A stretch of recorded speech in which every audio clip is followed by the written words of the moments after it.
Hi, I'm Mark and welcome to a lesson with Master Everyday English. Today's lesson is going to be really useful if you need to see a doctor and you're in the United States. Let me give you a little bit of information about how the healthcare system works in the United States. I mean, the first thing to know is that healthcare in the United States is expensive. And so most people have health insurance. Now, the interesting thing about the United States is that the health insurance for most people is provided by their employer. That's if they have normally a full-time job. Other types of health insurance are provided by the government. So if you are retired, then you can get government assistance. And also if you're on like a very low income or no income, or you don't have a job, you can also get assistance from the government to help to pay for your health care costs. So if you're coming to the United States and maybe you're visiting, or you've only been here a short time and you don't have a full-time job, there are some other ways that you can get health insurance to pay for healthcare costs. If you wait till the end of my video, I've got a little section there about what to do if you don't have health care cover, and what to do if you want to find healthcare insurance but you don't have a full-time job. So you're going to the doctor and you're probably worried about the kinds of questions that the doctor might ask you, especially if you're a little worried about your English level. So now let's look at some of the common questions you can expect to hear when you go to see a doctor. When was the last time you came for a checkup? This really just means they want to sort of check that you've made regular visits to the doctor's office. Have you had any major changes in your life recently? Here they want to know if you're going in for a specific problem that started recently, maybe it's connected to something that happened recently. Maybe you changed your job, or you moved house. Maybe you're in a new environment. I'm just going to check your blood pressure. And this is when they sort of put that thing around your arm and inflate it, and it puts pressure on your arm, and then that'll tell them the rate of your blood pressure. Let me check your heart rate. This is very often with the stethoscope, you know, the thing they put in their ears, and they put it to your heart to check your heartbeat. They might also check your pulse on your wrist as well. This is also the time, if you're in a doctor's office, they might also take your temperature.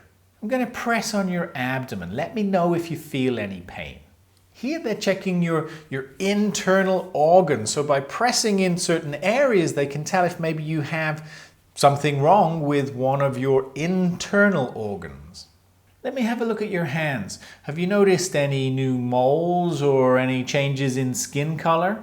Here they're checking with the skin, they're normally checking for any signs of skin cancer.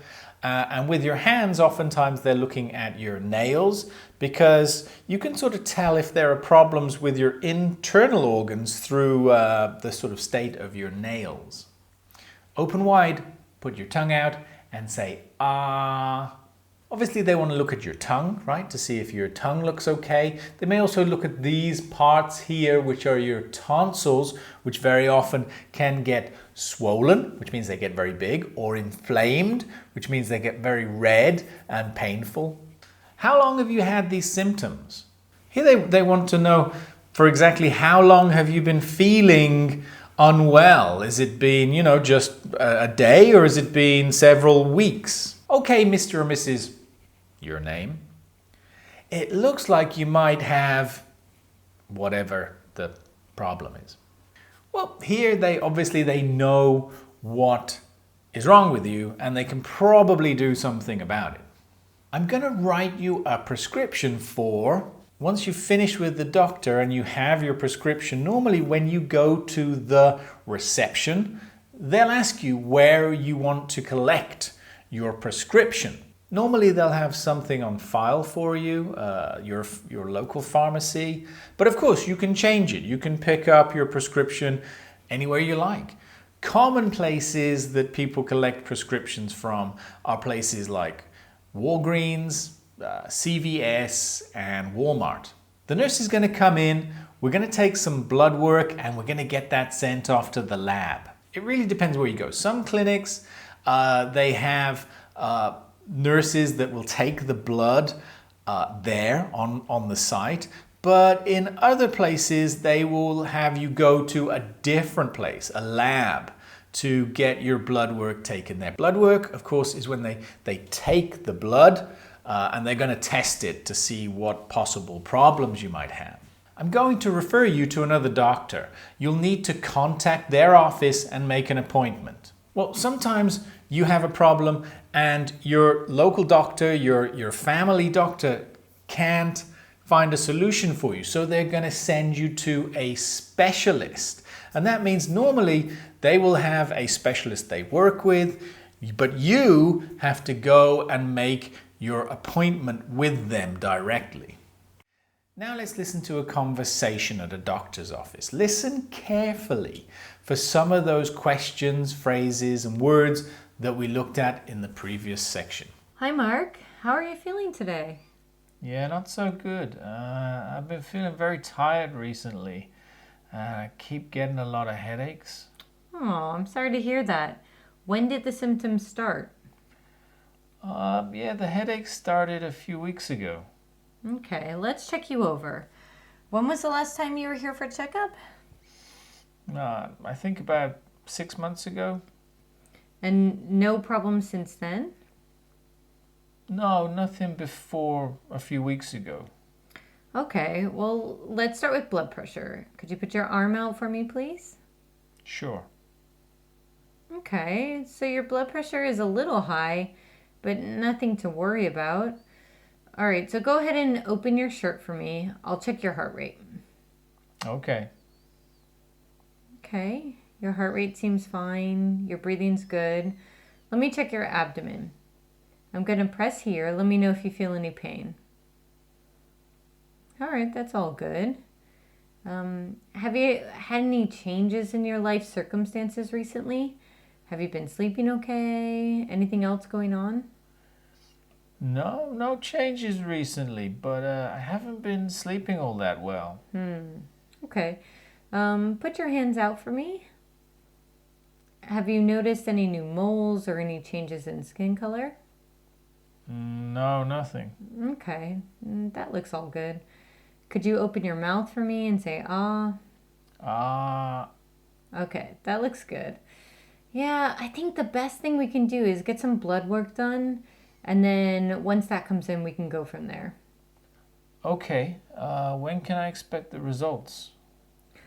Well, I'll have the nurse come in and take some blood work.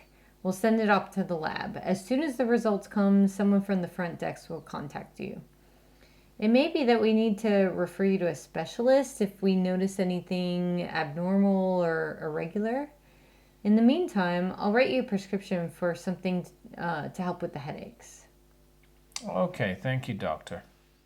If you go to your normal family doctor, it may be that they send you to a specialist. So let's look at the names of some of those specialists in English. Dermatologist.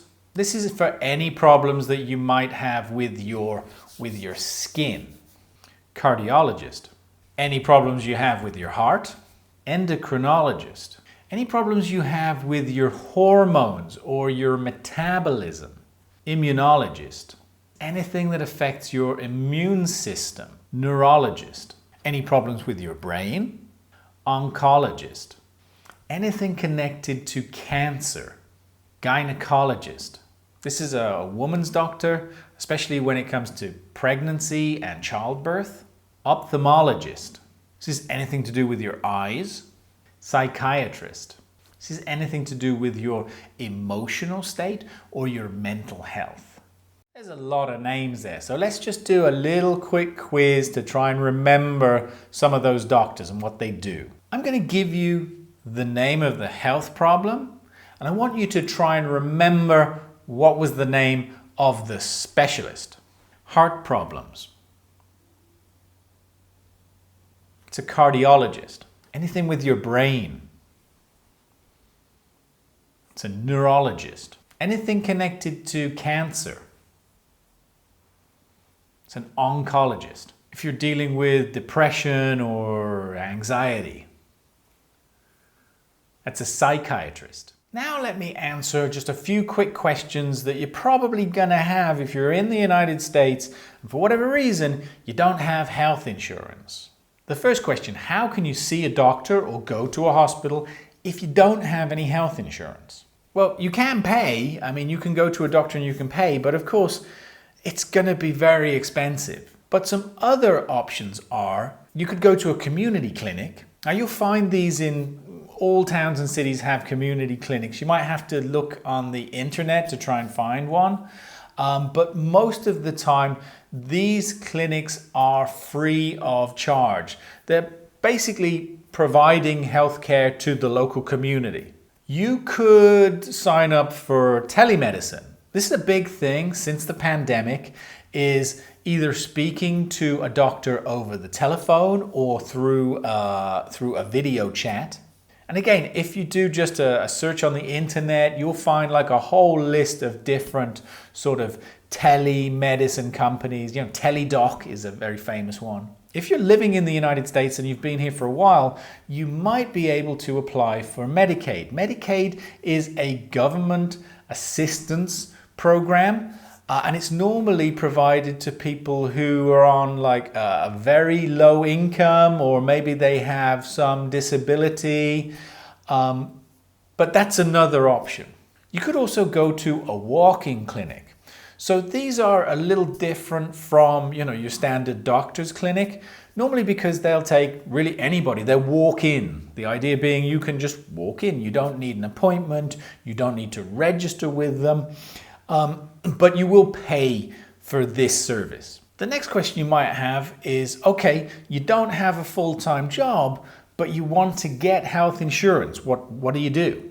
And this has been in the news a lot recently. It's a really big problem in the United States and nobody's really found a solution yet. But here are some of the options that you could try if you're trying to get health insurance. Now, there is a government assistance program. It's called the Marketplace. It was originally called Obamacare. Now, in recent years, they've really sort of made this much smaller, but still there is the possibility if you're on a lower income, if you don't have so much money, you might be able to find some kind of healthcare plan through the Marketplace. And I'll put the link to go and have a look at that website here below. As I said before, Medicaid is another option. So again, if you're living in the United States, if you're on a lower income or you have some disability that's stopping you from working, you might be able to sign up with Medicaid. Again, it's a government assisted program. So you'll have to go to their website. And once again, I'll put that down in the comments below. Okay, that's it for today. I hope this is useful for you if you're going to the doctor in the United States and you're a little bit worried about it. And now you have a little bit of information about what to do with health insurance as well. If you enjoyed the video, go to my channel, Master Everyday English. There are a whole bunch of other videos there for you to check out. And actually there's another video about going to the doctor's office. That one's about speaking with the receptionist. If you enjoyed the video, please give me a thumbs up, write me a comment, and click to subscribe.